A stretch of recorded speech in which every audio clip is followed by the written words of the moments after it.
Welcome into your 15-minute weather. Meteorologist Courtney Aiken is still off here. She's got to work a long stretch, so you're stuck with me here for your 15-minute. Now, before we start nerding out and getting into the weeds of, we got some hummingbird migration that I looked into, researched that. We'll talk about the thunderstorm threat more importantly on Thursday, and we'll time the threat out for storms. But here's your forecast now, then we'll nerd out. 83 degrees here today for your Earth Day. Now, in the Twin Cities, we'll be at 83. Anything west of the Twin Cities, 90s. Can you believe 90s today? Well, no wonder we have a fire threat. We'll also have to dive into that. So, excuse me, areas across western Minnesota, we have a wildfire threat.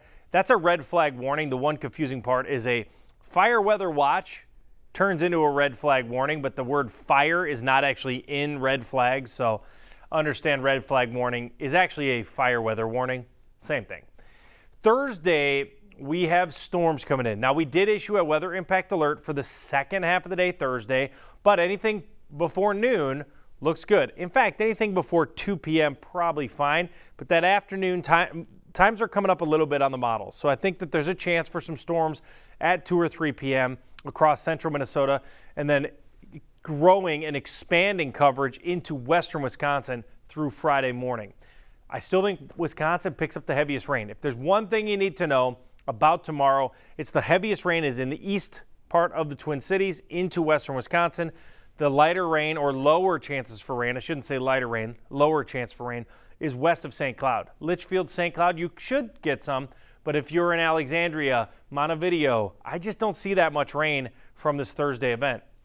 Friday, it's going to start clearing out and cooling down. Saturday, I have us at 60. Sunday, some late day showers possible in the afternoon and the evening. Again, right around 60. And then Monday, some rain showers possible. Now, Tuesday next week, again, our first day. Congratulations. You made it to the average high of 60.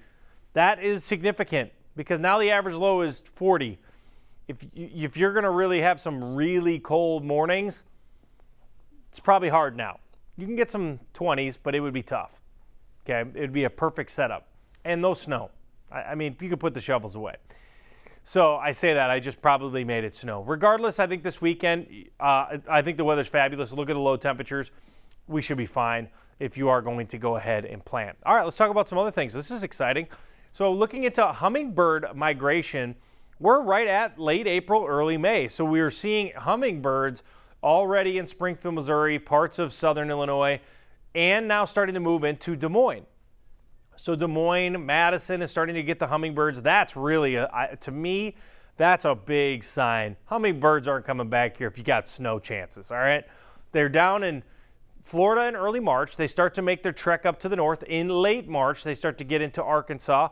And then early April, they start to move into Missouri. So these things are already here. And then by middle to late May, they will return into northern Minnesota and the Dakotas. Here in the metro, we're kind of in between for that. Also, we got a meteor shower. I actually saw meteors this morning, and it always trips me out. I drive into work in the middle of the night. But you have one more night here of this.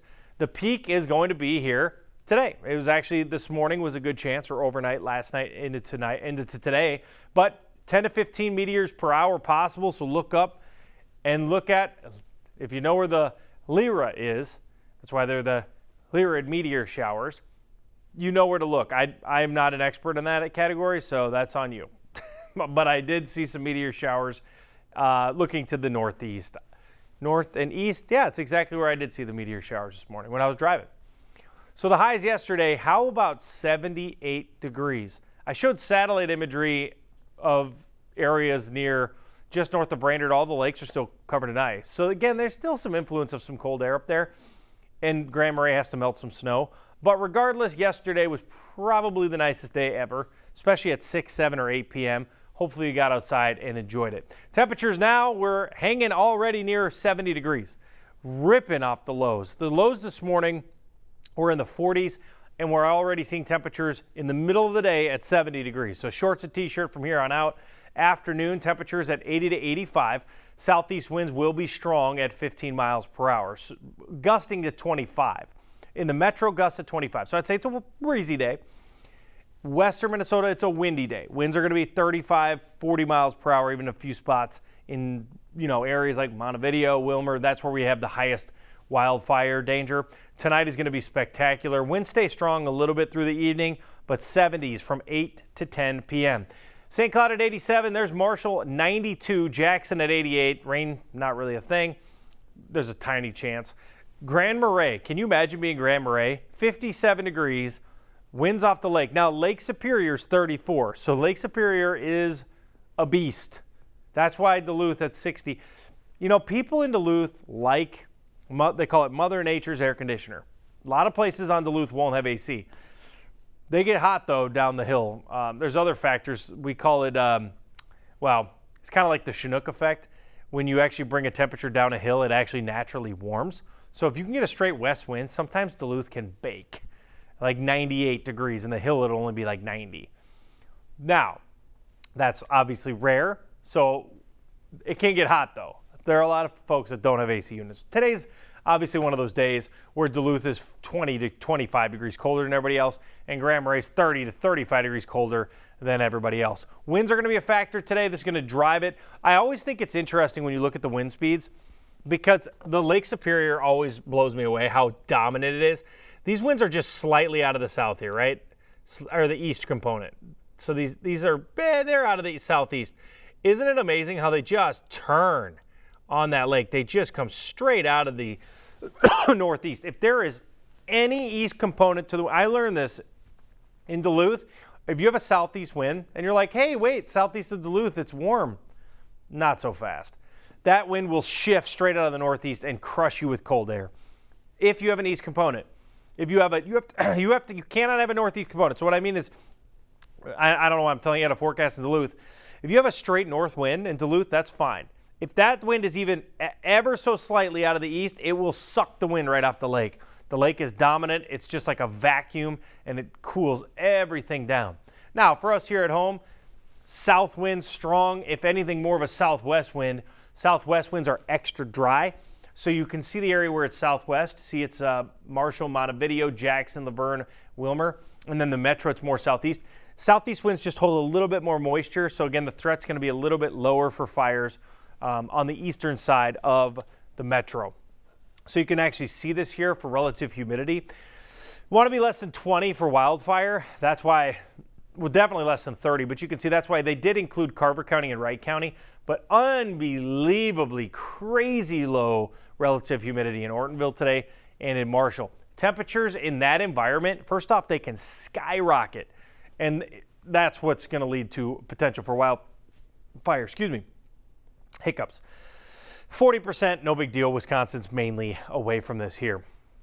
We're going to include Grand Rapids, Brainerd, Bemidji, Wilmer, Alexandria, Mankato, Jackson, Marshall, Ortonville under the red flag warning. That goes out from noon today until 8 p.m. Low humidity, gusty winds, creating that really high fire danger. All right, let's get over to the rain here. Enough with the fire threats. Evening and overnight threat here on Thursday from a cold front is going to roll into the area. To me, it looks really like the evening. Overnight is more Wisconsin. Heavy rain, some hail possible, but thunderstorms are going to be the main threat. We do believe that hail is possible, but it should be on the smaller side. Now, if you have thunderstorms, obviously don't go stand out there with an umbrella. But you need to be aware of the fact that we are expecting a few downpours, and that's why we're issuing this. If this was showers, we probably wouldn't go with the impact alert. Now, looking at the severe weather outlook here, you can see the Twin Cities is in a slight risk. Okay, and the rest of us are in green. Slight risk is confusing because what does it mean, right? Now, you get sparked to be a slight risk by one of the three hazards, either a tornado, wind, or hail. Now, you can't see it when it just says slight. It could be a slight risk for tornadoes. This is a slight risk for wind and hail, not tornadoes. If we just had a tornado threat today, and you can, I know people are like, wait, you can get tornado threats without wind and hail? Oh, yeah. I remember back at this time of the year, you can do it. Really high shear environments with almost no instability can produce small tornadoes. I had a day where it was high 40s when I was in Wisconsin. High 40s for highs. And we had a marginal risk for tornadoes. And we had little tornadoes all over the place. It was a very bizarre day. It can happen. Now, large tornadoes typically are going to come with the baseball size hail. Why is that? Because supercells carry two things, giant hail and tornadoes. Wind is not part of that equation. Obviously, there's wind with tornadoes, but I'm talking about straight line winds. What is a straight line wind factor? What drives straight line winds? Squall lines, linings of storms, not supercells. So when you look at the development, I'm just going to draw on here because you know I love drawing. So this would be a supercell. This would be a line segment. So these are thunderstorms that I'm developing. So let's say we get a thunderstorm like this.